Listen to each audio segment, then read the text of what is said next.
माझी चचा अच्छे आदमी हैं। माझी चचा जानते हैं कि अभी राष्ट्रहित और राज्यहित में महागठबंधन आवश्यक है, इसलिए वो चचा कहीं जाने वाले नहीं हैं। हाँ, सवाल रह गया कोऑर्डिनेशन कमेटी का, तो वो बड़े सीनियर आदमी हैं, उनके बात तो सब लोग मानते ही हैं। सरकार में किसी प्रकार के कोऑर्डिनेशन का कोई अभाव नहीं है।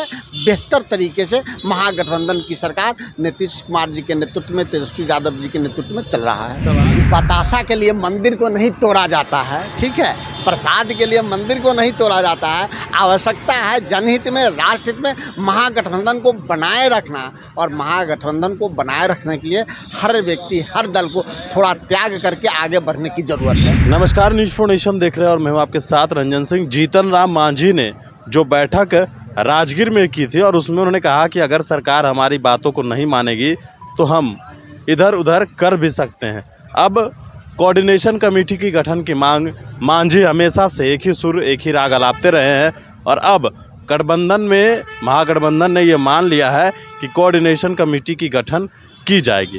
कांग्रेस से बात करते हैं। मांझी की जो पतवार है वो अब रहेगी महागठबंधन में, क्योंकि आप लोग आगे, उनके आगे तो झुक गए। राजनीति में न कोई किसी के आगे झुकता है, न कोई किसी के आगे बढ़ता है। राजनीति में अगर कोई झुकता है तो जनता के आगे झुकता है, और जनता के सेवा के लिए तो हम हमेशा तत्पर हैं। जनता के लिए तो हमेशा हम नतमस्तक हैं। और जहाँ तक कोऑर्डिनेशन कमेटी के सवाल है, तो बहुत दिनों से ये मांग उठ रहा है। अगर सरकार की सहमति, महागठबंधन की सहमति बची, एकता के साथ साथ कोऑर्डिनेशन कमेटी पे है तो अच्छी बात है। और कोऑर्डिनेशन में सरकार तो चल ही रही है, सरकार चलाने में कहाँ कोई कोऑर्डिनेशन में अभाव है। वो कह रहे थे कि कोऑर्डिनेशन कमेटी की गठन होनी चाहिए, और अगर नहीं हुआ तो हम इधर से उधर हो जाएंगे, और अब बात मान ली गई है। माझी चचा अच्छे आदमी हैं। माझी चचा जानते हैं कि अभी राष्ट्रहित और राज्यहित में महागठबंधन आवश्यक है, इसलिए वो चचा कहीं जाने वाले नहीं हैं। हाँ, सवाल रह गया कोऑर्डिनेशन कमेटी का, तो वो बड़े सीनियर आदमी हैं, उनके बात तो सब लोग मानते ही हैं। और सबकी इच्छा रही है कोऑर्डिनेशन कमेटी का गठन हो। अगर हो रहा है तो शुभ संकेत है, अच्छा संकेत है, परंतु सरकार में किसी प्रकार के कोऑर्डिनेशन का कोई अभाव नहीं है।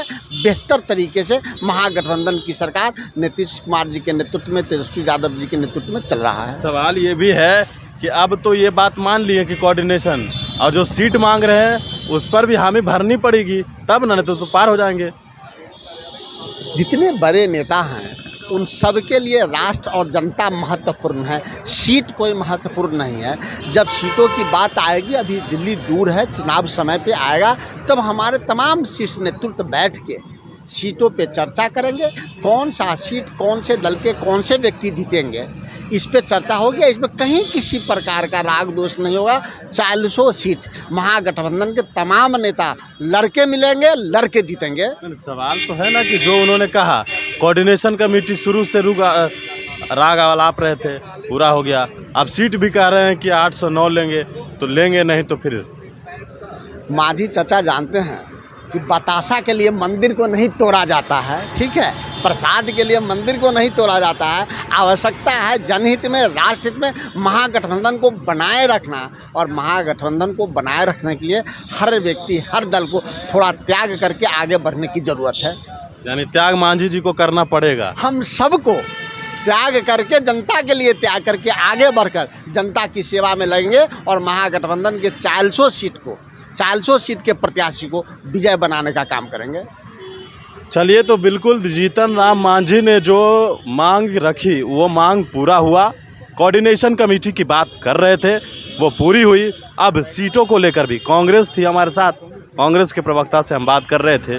सीटों को लेकर तो उन्होंने कहा है कि थोड़ी बहुत तो सबको बर्दाश्त करना पड़ेगा। क्या मांझी जी फिर से बर्दाश्त करेंगे या भाजपा में चले जाएंगे, देखना होगा। न्यूज़ फॉर नेशन के साथ नमस्कार।